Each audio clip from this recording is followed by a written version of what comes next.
Dobar dan i dobrodošli u novi video. Danas vam predstavljamo licenciranu Airsoft repliku Glocka 19 iz Umarexa koju proizvodi VFC.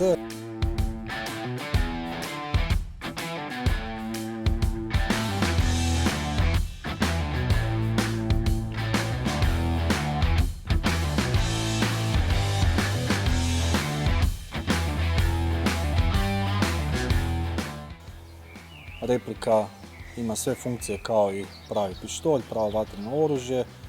Kapacitet spremnika je 19, naravno 6 mm plastičnih uglica.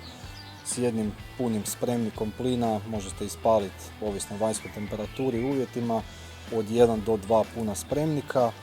Plin naravno preporučujemo od 110 do 130 psi. Stavljanje sve kao kod pravog.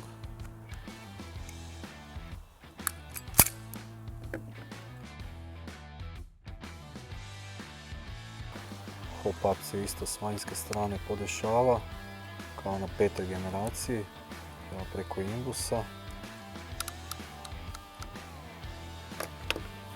U opisu ovog videa potražite poveznicu na video usporedbe prave varijante 9x19 Glocka 19, doduše 5. generacije, i ovog modela Glocka 19 Airsoft replike 4. generacije.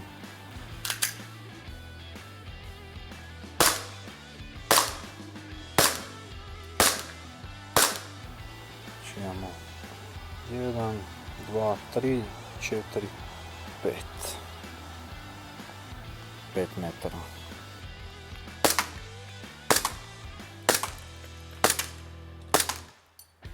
Metara imamo 1, 2, 3, 4, 5.